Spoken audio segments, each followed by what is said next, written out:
G'day, John here. Welcome to my shop. This week's video is all about this bowl. It's a 16 inch in diameter, 9-pound bowl. It's 3 inches thick. It was created with Crafted Elements molds and the California Tools pressure pot. So this week we're going to see just how this is made and how it all worked out. I'm really happy with this one. It's turned out well. So anyway, no more chat from me. Let's get stuck into it.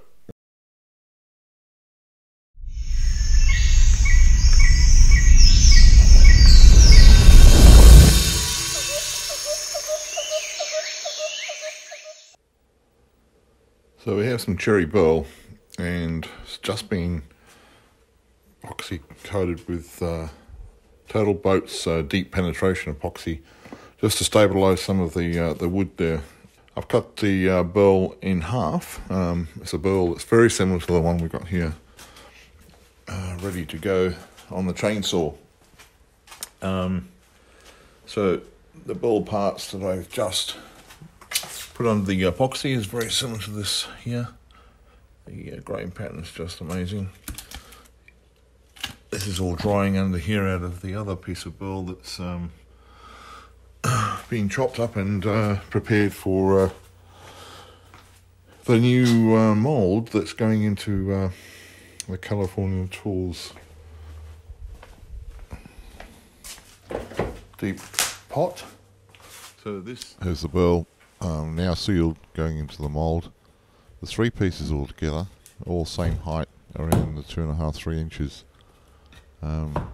Need to maximise the space available inside the mould so that the epoxy room is taken up. It's less expensive for the epoxy to be used.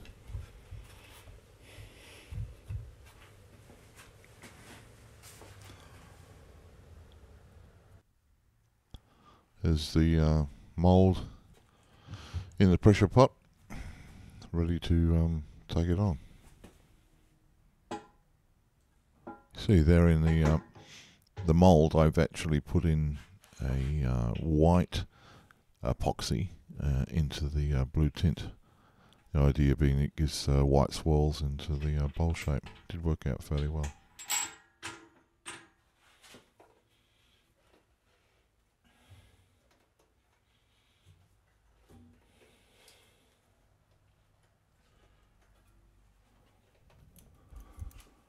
Connecting up the airline.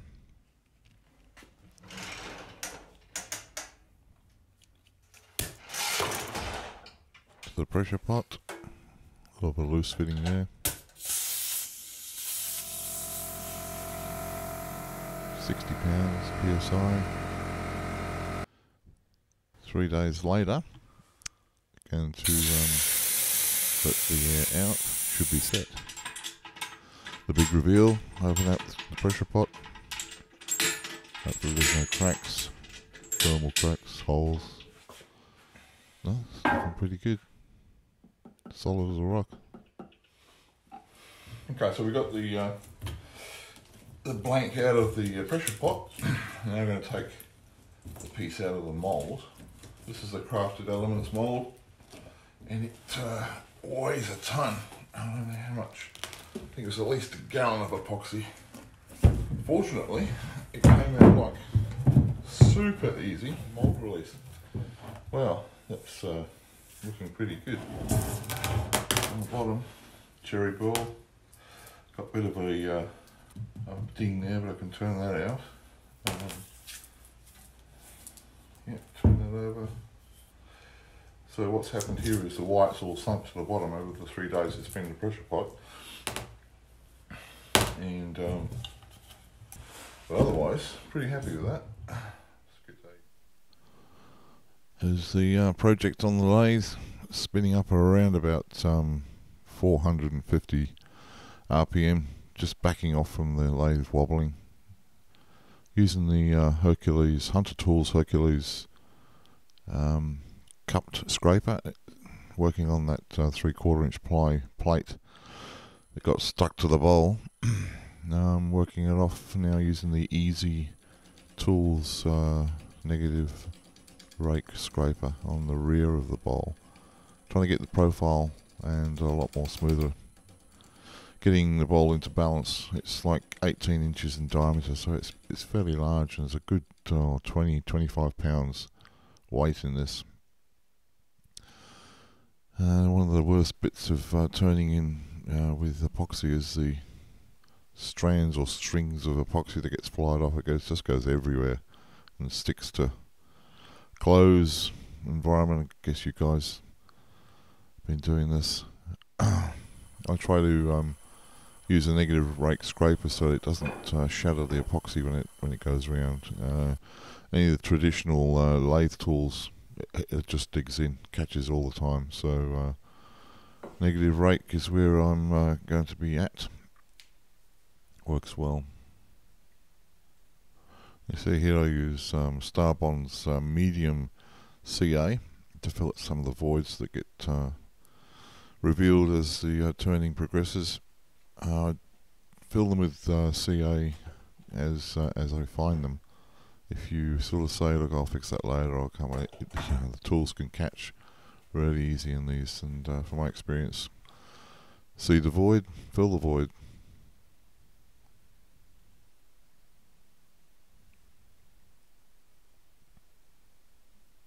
Yeah, I noticed there needs to go down at least another 1/4 of an inch to get rid of those epoxy highlights around the edge of the bowl.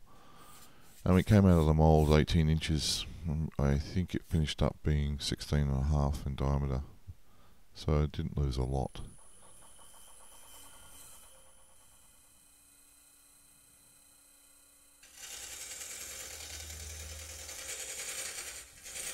Back onto hollowing the bowl with the round negative scraper. As you can see, there is no shattering or digging in with the tool. It is slow work. I did try the Hunter Tools Hercules on this, and it works extremely well and quicker, but it does shatter that epoxy. I get a little bit afraid of it really digging in, catching, and losing a chunk. So take it nice and easy with the easy tools. That's a good way of going. The middle nub gets taken out as the bowl deepens, and still got the tailstock supporting the whole thing. I think glad of having that, because it could have spun off the lathe. I've only got a very small chuck on the back of this one. No, correction. I've got the large 150 Vicmark chuck on this. I think it's about a 5-inch. So, you know, it was supported from the rear, but it's that glued on hot glue block, which I'm a bit afraid of losing. I'm not really trusting that, so the tailstock stays on there for as long as it possibly can. But, you know, in hindsight, that glued on block held right through to the very end. So, happy to use that again and again. There's a guy I follow on YouTube, Jim Sprague. I'll leave a link in my information to his YouTube channel. He does this a lot, and he uses a electric frying pan to heat up the glue sticks, which normally can't have a glue stick gun, so he gets that block completely drenched in the glue, and firmly seats that on the bottom of the bowl. I've tried his technique, and it really does work. So thanks for that, Jim. Check him out. He's got some really interesting information on his YouTube channel. Been going for many years.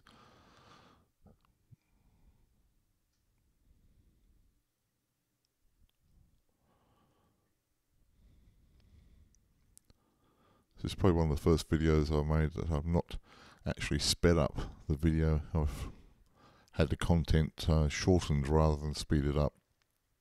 You get to see in more detail how things happen. It can be slow, but you know, I think it's a good length video this time, and cut out on those speeding up processes. So just coming up now to the next stage where we remove that center piece.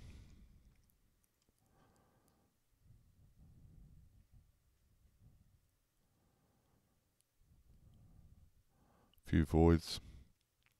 I do end up making this bowl a lot deeper and the sides a lot steeper. You never really know what the bowl's going to turn out like until you start turning on the lathe. That's one of the things that make lathe turning a joy. You might have a plan in mind from the very start. At the end of the day, it takes its own shape. I love that part of lathe turning.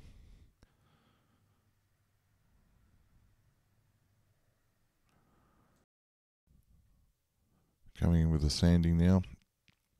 I started around 120 grit and go through to 320. 3-inch sanding pad on the bottom of the drill. Usually go for 2, but this is a larger bowl, so needed or dictated larger sanding pad. So moving through the grits, I'm not going to spend a lot of time showing, it can be boring and tedious, so I'll show a little bit.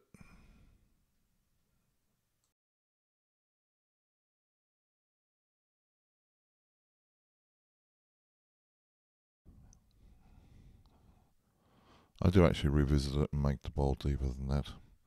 There's my new 4-way camera from the side, the top, and from the rear. Now I've got the sanding sealer being put onto the bowl.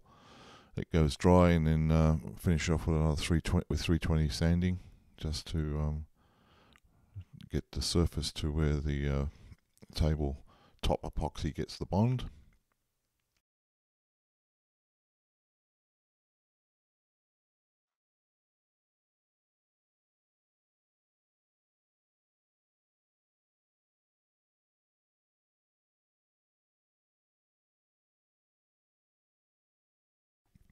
There's a bowl from the lathe, now mounted on the barbecue rotisserie. That's the first coat of super clear tabletop epoxy resin. It's probably one of the best stuff I've used for this purpose, and it turns around at 8 RPM.